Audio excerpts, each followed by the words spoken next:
When you're born, you get a ticket to the freak show. When you're born in America, you get a front row seat. George Carlin's words feel painfully accurate. The freak show, the sideshow, was never simply a tent crowded with curiosities. It functioned as a reflection of society's deep fixation on the different, the disfigured, and the misunderstood. For generations, real individuals were exhibited beneath exaggerated names and fabricated legends, their personal realities reshaped into spectacle and profit. Join us as we explore 15 of the most shocking circus figures who truly walk this earth. Number 15, George Williams. George Williams carried the stage name Turtle Boy, though the title never truly fit. No shell curved across his back, no crawling defined his movement, no timid retreat marked his presence. His body stood only 18 inches tall, his legs sharply bowed and bent in ways that startled onlookers. At Huber's 14th Street Museum in New York, he became a featured attraction before traveling through dime museums and sideshows nationwide. Yet spectacle alone never sustained attention. George played harmonica and flute with real skill, earning applause that recognized talent beyond appearance. Popularity did not shield him from injustice, and his pay reflected the harsh racial climate of that era. Around 1920, records show him suing the city after a broken sidewalk caused him to fall from his wheelchair. Life offered little mercy. Still, the nickname misled me. He never moved slowly. His presence swept through audiences with sudden, unforgettable force. Number 14, Alsoria Lewis and Johanna Dickens. Between the 1930s and 1950s, two women commanded the Coney Island sideshow, advertised as sisters despite no blood connection.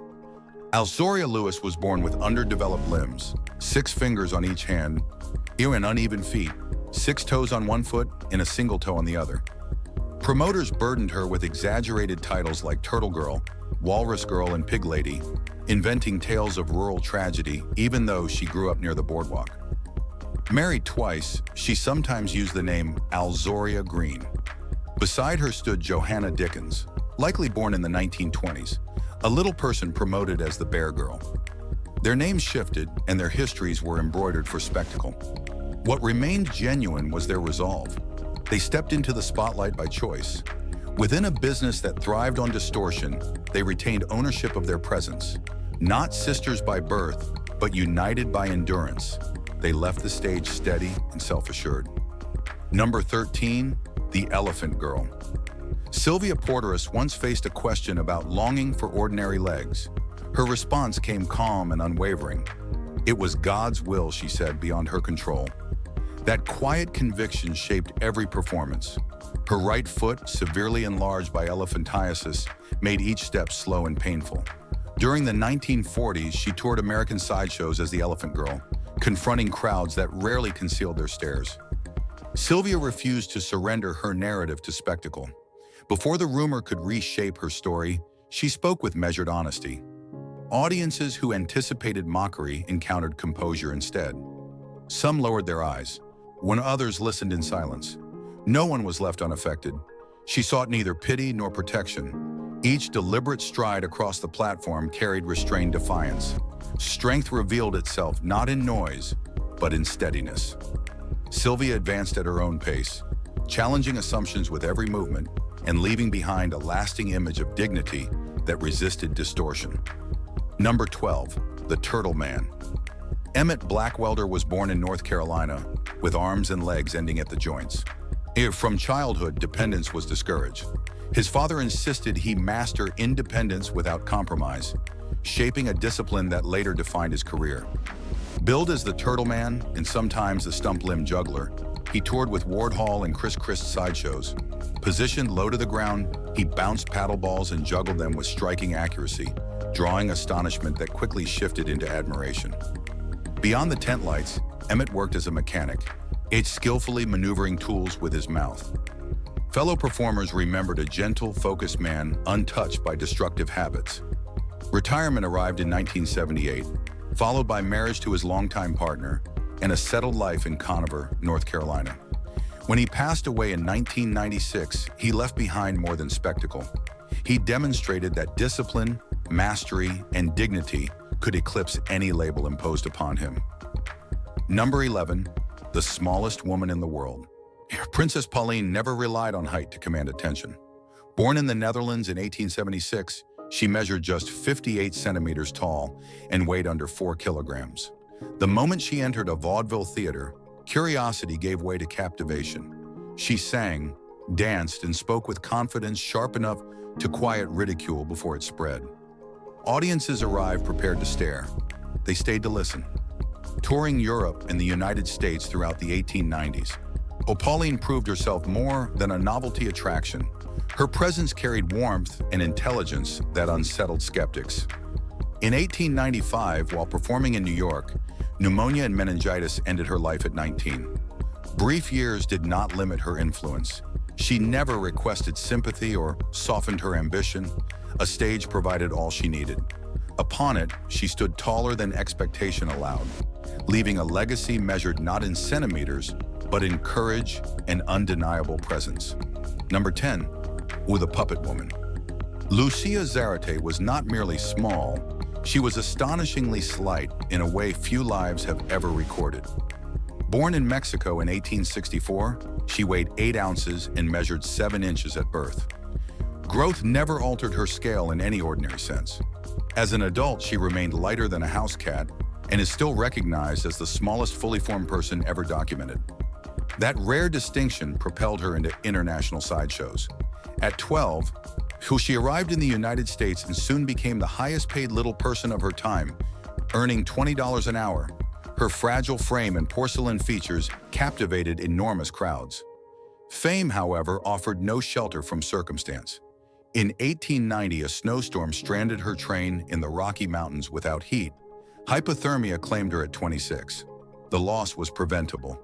Beyond the spectacle stood a young woman whose brief life left a legacy far larger than her delicate body. In a number 9, La Belle Irene. Irene Woodward entered exhibition life in 1862 and reshaped expectations of the tattooed performer. By the 1880s, she had become more than a curiosity. She was celebrated. Promoted as La Belle Irene, she displayed elaborate tattoos from neck to ankle, yet refinement defined her presence more than ink. Where others relied on shock value, she embraced elegance and control. Costumes were carefully chosen to frame her artwork rather than overwhelm it. And inspired by Captain Constantinus and following Nora Hildebrandt's emergence, she debuted at Bunnell's Museum and quickly captured attention. Irene positioned herself as polished and deliberate, offering a sophisticated contrast within a spectacle-driven industry. Tours across America and Europe followed, drawing audiences who arrived intrigued and departed impressed. She continued performing until she died in 1915. In a culture eager to stare, Irene transformed scrutiny into admiration and claimed complete ownership over the art written across her skin. Number 8, Paul Dismukes. Paul Dismukes was born in Atascosa County, Texas, without arms, yet limitation never dictated his direction. Determination shaped him early. He trained his feet to accomplish tasks that many struggled to perform with their hands. His penmanship carried elegance, his violin playing reflected discipline. In his knife-throwing act, performed with his wife Mae Simmons, standing bravely as the target, required unwavering trust. Audiences recognized mastery rather than novelty. Touring with the Algie Barnes Circus and the 101 Ranch Wild West show, he later appeared at Ripley's Believe It or Not during the Chicago World's Fair in the 1930s. Roles in silent films such as The Unknown and The Sideshow expanded his reach. In later years, he served as a justice of the peace, earning the simple title of judge from neighbors who respected him deeply. Skill, steadiness, and dignity defined his life far beyond circus lights. Number 7, the Torture King. When traditional sideshows seemed to fade in the 1990s, Zamora revived shock performance with disciplined intensity. Known as the Torture King, he gained attention through the Lollapalooza tour, piercing and suspending his body before stunned audiences. The spectacle was not a reckless display. It was calculated endurance, pain-shaped into controlled expression. In 1999, he joined Slimenstra Hyman in the Girly Freak Show, helping usher extreme body art into wider awareness. What unsettled viewers most was not the hardware, but his composure beneath it. Silence amplified the impact. Later appearances with the Hellzapoppin' Revue secured his reputation as a pioneer of modern sideshow revival. Television and print features followed, yet live performance remained his foundation. Hooks, blades and needles became instruments within a deliberate craft. Those who witnessed him perform rarely forgot the image, long after the stage lights dimmed. Number 6, the sacred hairy family of Burma. Shui Mong's story began in Burma in 1796 with a child born covered in dense facial and body hair, a condition now recognized as hypertrichosis. At 5 years old, he was presented to the Burmese king and lived within the royal court as both entertainer and honored presence. His daughter, Ma Fun, inherited the same trait, followed by descendants who carried the rare genetic condition across generations. Within their homeland, they were regarded as sacred rather than strange. Political upheaval shifted their fate. When the monarchy collapsed, the family retreated into remote regions and slipped into legend. Years later, they resurfaced in England and eventually toured the United States with P.T. Barnum, billed as the sacred hairy family of Burma. Crowds gathered in fascination, yet off stage, they were remembered as reserved and dignified. Then they vanished again, leaving behind a mystery instead of a final record. Number 5, the human skeleton. Peter Robinson was born in 1874 in Springfield, Massachusetts, carrying a frame that would later astonish the public. As an adult, he weighed barely 60 pounds, a figure that earned him the title, the human skeleton. Yet his enduring image was shaped not only by his gaunt build, but by his partnership with Bunny Smith, a celebrated fat lady weighing nearly 470 pounds. Together they embodied contrast, fragility beside enormity, bone beside abundance. Peter began performing at Coney Island in the 1890s and later toured with major productions, including Ringling Brothers. His appearance in Todd Browning's 1932 film Freaks secured his skeletal outline in cinematic memory. Beyond the spectacle, he was a husband and working performer who traveled to sustain a living. Advertisements highlighted the striking opposition he and Bunny represented, driven by fascination more than mockery. For decades, he remained a defining figure of the circus spectacle's golden age. Number 4, the mighty Atom. Joseph Greenstein's early life in Poland suggested frailty rather than fame. Frequently ill and underestimated, he seemed destined for obscurity until meeting Russian strongman champion Volanko, who trained him quietly and relentlessly. Strength reshaped his future. Arriving in America in 1911 as Kid Greenstein, he survived a gunshot wound to the head 3 years later, an ordeal that intensified his resolve. Determination hardened into discipline.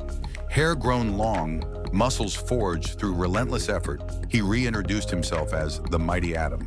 Steel bars twisted beneath his grip, nails snapped between his teeth, airplanes strained against ropes tied to his hair. Vaudeville circuits and sideshows carried his feats into the 1930s.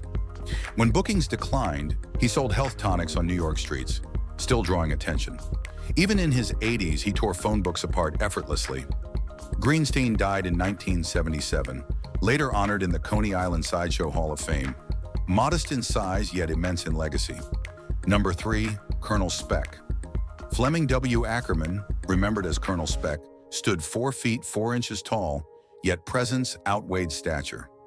Born in Moravia, New York in 1863, his growth halted unexpectedly at age 4. Music soon became his anchor. By 12, he performed confidently with the Tremaine brothers. P.T. Barnum sought to sign him at 13, but his family declined, favoring education and refinement over immediate spectacle. Later tours with Tom Thumb and Lavinia Warren and the Lilliputian Opera Company continued until its collapse in 1882. Adaptation defined the years that followed. Speck worked as a photographer, managed a telephone exchange, operated a bus company, and proudly served as drum major for Huff's Cornet Band. His career rested on discipline rather than novelty.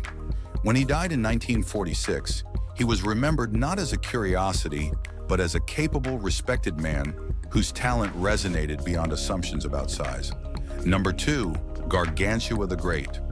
Before he became Gargantua the Great, the massive gorilla was known as Buddy. A cruel acid prank left him permanently disfigured, deepening a volatile temperament that unsettled even experienced handlers. In 1938, the Ringling Brothers introduced him under a new name, proclaiming him the most terrifying creature alive. No rehearsed tricks were necessary. He stood behind iron bars, immense and silent, and that presence alone filled tents. Crowds gathered to witness raw power restrained by steel. Posters exaggerated his snarl, daring spectators to hold his gaze. Financially, he became a lifeline, helping rescue the circus during difficult years. A publicity pairing with another gorilla, Mrs. Gargantua, stirred little interest from him. Performance was secondary. Presence defined everything. For years, his contained fury sustained an industry built on spectacle, transforming a wounded animal into a living legend whose myth overshadowed the man-made cage around him. Number 1. Mirin Dajo. Mirin Dajo lived quietly in the Netherlands before belief reshaped his path. Vivid dreams convinced him he possessed divine protection, and by his 30s, he abandoned ordinary work to demonstrate invulnerability. Public exhibitions followed. Volunteers drove swords and steel rods through his torso while he remained composed and still.